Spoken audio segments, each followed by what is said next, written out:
ఇటు లలితా జ్యువెలర్స్ పైన ఎందుకు కేసు నమోదు చేయలేదు? సో దీని వెనక ఏదైనా కాన్స్పిరసీ ఉందా? డబ్బులు ఊరికే రావని చెప్పి ఆయన దొంగతనాలు చేస్తేనే వస్తాయని చెప్తున్నాడా? మన డెఫినెట్ గా ఈ కేసు చాలా ఆసక్తికరమైన కేసు. యాక్చువల్ గా భక్తురాలు పోగొట్టుకున్నది ఒక డైమండ్ నెక్లెస్, కొంత కాస్ట్లీ వ్యవహారం. అది దాదాపుగా 50 లక్షల పైగా ఉన్న ఒక గోల్డ్ నెక్లెస్ పోగొట్టుకున్నారు.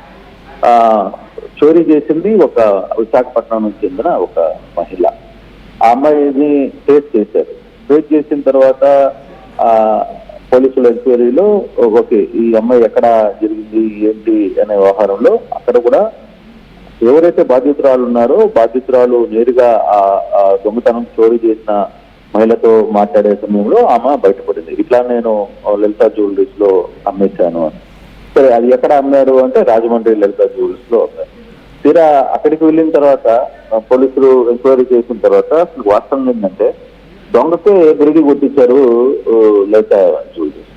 లలితా జ్యువెలరీస్ ఈ నగలు ఒకరికి తీసుకువెళ్ళిన తర్వాత ఈ డైమండ్స్ ఉన్న వాటిని చూస్తే షాప్ లో కొనుక్కునే వాళ్ళు ఏం చేసి లలితా జ్యువెలరీస్ సిబ్బంది ఏం చేసింది, ఇది పిచ్చి రాళ్ళు, ఈ రాళ్ళ వల్ల మీకేం ఉపయోగం ఉండదు అని చెప్పి ఆ రాళ్ళను పక్కన పెట్టేసి ఏదైతే గోల్డ్ ఉంటుందో ఆ గోల్డ్ కి ఒక రేటు తక్కువ రేటుకి గోల్డ్ ఇచ్చేసి ఆ మహిళని పంపించేశారు. సరే, పోలీసులు వ్యవహారాన్ని తెలుసుకున్నారు. పోలీసులు ఇన్వెస్టిగేషన్కి వెళ్ళారు, రాజమండ్రికి వెళ్ళారు. రాజమండ్రిలో లలిత సిబ్బందిని కూడా తీసుకుని వచ్చే ప్రయత్నం చేశారు, తీసుకుని వచ్చారు. కానీ ఇప్పుడు వరకు కూడా లలిత సిబ్బంది దగ్గర నుంచి రికవరీ చేసిన సొమ్ములో అసలు సొమ్మును పోగొట్టుకుని ఎంతో కొంత బాధ్యతలకు ముట్టజెప్పే ప్రయత్నం అయితే చేశారు. సరే, కేసు అయిపోయింది. కానీ ఇప్పుడు వరకు కూడా లలితా జ్యువెలరీస్ ఇట్లాంటి దొంగ బంగారం కొనుగోలు చేయడం ఏంటి, ఎందుకు కొనుగోలు చేస్తున్నారు అని ప్రశ్నించాలి కదా. లలితా జ్యువెలరీస్ యాక్చువల్ గా వాళ్ళ మీద కేసు పెట్టాల్సిన పరిస్థితి ఉంది కదా, వాళ్ళ మీద చర్యలు తీసుకోవాల్సిన పరిస్థితి ఉంది కదా.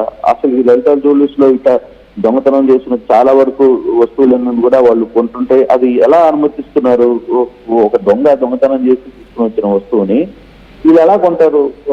కొనే వాళ్ళకి రైట్ లేదు. రెండవది, అక్రమంగా ఇటువంటి కొనడం వల్ల సమస్యకు కావచ్చు, లేకపోతే మిగతా వాళ్ళకి పెద్ద ఎత్తున ప్రాబ్లమ్స్ వస్తాయి. అక్కడ కూడా కొంత ఇష్యూస్ వస్తాయి. కానీ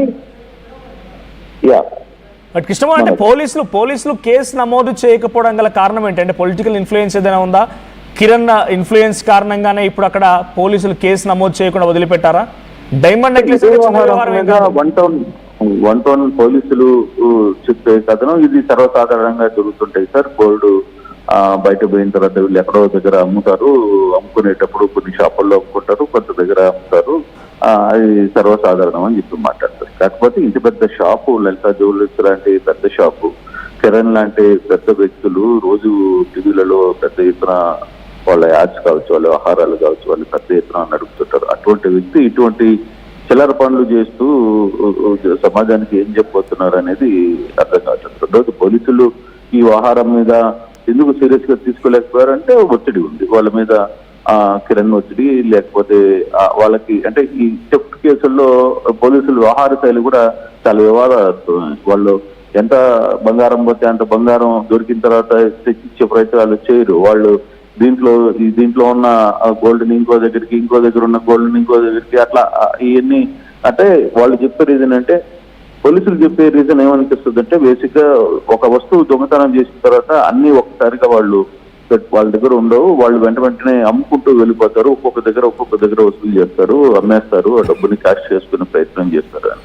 చివరికి ఈ కేసులో ఈ అమ్మాయి 1.5 లక్షల రూపాయలు కూడా వేరే వాళ్ళకి ట్రాన్స్ఫర్ చేసింది ఈ దొంగ. అయినప్పటికీ దానికి సంబంధించిన డీటెయిల్స్ కూడా వన్ టౌన్ పోలీసులు చేయించలేకపోయారు. వన్ టౌన్ పోలీసులు ఈ వ్యవహారంలో ఎంతసేపు బాధితురాలను ఒప్పించే ప్రయత్నం చేశారు. అక్కడ పూర్తిగా ఎంతో కొంత వచ్చిందమ్మా, నీకు దొరికింది కదా, మేము ఇచ్చాం కదా, చాలు కదా, సరిపోద్దమ్మా, ఇంతకంటే ఎక్కువ మేము రికవరీ చేయలేమమ్మా అని చెప్పి ప్రయత్నం చేశారు. చెప్తే అక్కడ వన్ టౌన్ లో ఈవెన్ ప్రెస్ మీట్ పెట్టిన తర్వాత కూడా ఆ రోజు కూడా వ్యవహారంలో ఇంత దొరికింది, ఇంత రికవరీ చేశామని చెప్పారు. చెప్తే ఈ వ్యవహారం అంతా కూడా చెప్పే ప్రయత్నం చేయలేదు. కారణం లలితా జ్యువెలర్స్ కి వీళ్ళకి రెగ్యులర్ గా వీళ్ళకి కొన్ని ఇష్యూస్ ఉంటాయి. వీళ్ళందరికీ టీం లీడ్ చేయడానికి ఒక కనీసం లలితా జ్యువెలరీ అంటే ఒక పెద్ద జ్యువెలరీ షాప్ యజమానులు దొంగ బంగారం తీసుకుపోయి అమ్ముతుంటే ఎలా తీసుకుంటారు, ఎలా కొనుక్కుంటారు?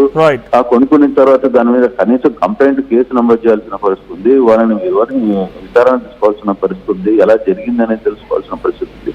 అవన్నీ ఏం చేయకుండానే కేసుని చుట్టేసే ప్రయత్నం అయితే విజయవాడ 1 టౌన్ పోలీసులు చేశారు.